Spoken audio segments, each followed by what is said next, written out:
44 degree Celsius तापमान पर भी पशुपतिनाथ महाराज अनूप चैतन्य की साधना जारी।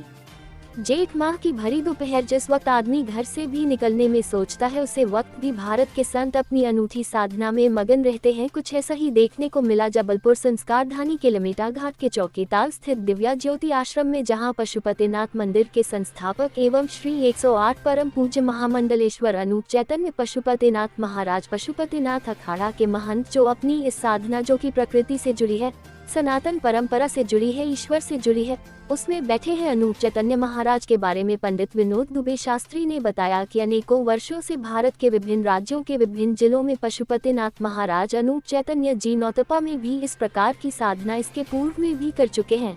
9 दिनों तक प्रतिदिन 11 से 2 बजे तक महाराज जी अपने चारों ओर अग्नि के घेरे में बैठते हैं और इस साधना को पूरा करते हैं। उन्होंने बताया कि इसके लिए अंदरूनी शक्ति महाराज जी को ईश्वर की कृपा से प्राप्त होती है तथा इसका उद्देश्य विश्व कल्याण, मानव कल्याण एवं धर्म रक्षा है। जिस तरह से वर्ष के अनेक दिनों में साधना के और भी दिन होते हैं, इस तरह से गर्मियों के लिए नौतपा के दिन खुद को तपाकर ईश्वरी कृपा प्राप्त करके मानव कल्याण करना इसका मुख्य उद्देश्य होता है। इस अवसर पर महाराज के अनेक अनुयायी उपस्थित रहे तथा सभी को प्रसाद वितरण एवं भोजन कराया गया। महाराज जी ने सभी को प्रकृति को हरा भरा रखने, उसे संवारने की बात कही तथा भारतीय सनातन परंपरा में ईश्वरीय व्यवस्था को स्वीकार करने एवं मानव कल्याण करने की बात कही। जबलपुर से दीपक अवस्थी की रिपोर्ट। ठंडी में और शरद ऋतु में, सर्दी के समय में अलग साधना की जाती है। समय समय पर शरीर को तपाकर इन तीनों ऋणों से ब्रह्मा विष्णु को सिद्ध करते हुए संसार के जन कल्याण हेतु इसे मैं साधना करता हूँ, जिससे लोगों का कल्याण हो सके। यदि ये नहीं रहेगा तो लोग इस चीज़ और परमात्मा पर विश्वास भी नहीं करेंगे। मेरा तो तप और बल परमात्मा के श्री चरणों में है, उन्हीं के सहारे और उन्हीं के तप के और उन्हीं के मार्गदर्शन पर ये शरीर इस लायक बनता है कि इस भीषण गर्मी में भी हम तप कर लेते हैं, जल में साधना कर लेते हैं, ठंड में बैठकर बर्फ़ में साधना कर लेते हैं।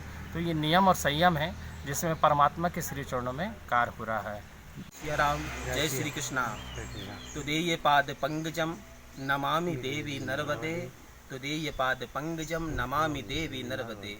अखंड मंडलाकारं व्याप्तम एन चराचरम तत्पदम दर्शितम एन तस्मै श्री गुरुवे नमः। गुरु ब्रह्मा गुरु विष्णु गुरुदेव महेश्वरा, गुरु साक्षात परब्रह्म तस्मै श्री गुरुवे नमः।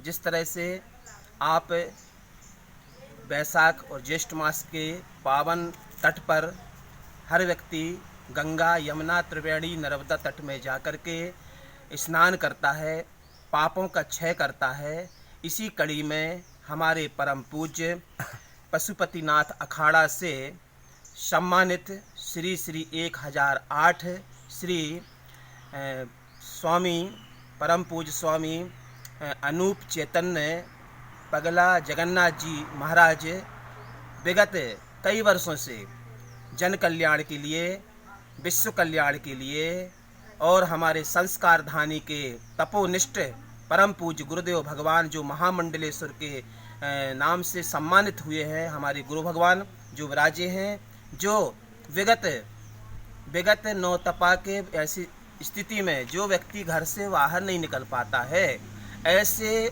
कठोर तपोनिष्ठ हमारे गुरु महाराज निरंतर चारों तरफ से, जैसा आप देख रहे हो कि कंडे की अगीठी जला करके और अग्नि तप कर रहे हैं। तप का अर्थ है नवरात्रि में, जैसे नौतपा में कहा गया है कि प्रथम दिवस, द्वितीय दिवस, तृतीय दिवस में जो कीटाणु होते हैं, नकारात्मक ऊर्जा होती, वो ऊर्जा नष्ट होती है ना। छोटे छोटे जीव जंतु जैसे मच्छर आदि का भी नष्ट हो जाते हैं। साथ साथ आने वाले समय पर महाराज श्री का तपोबल का उद्देश्य क्या है?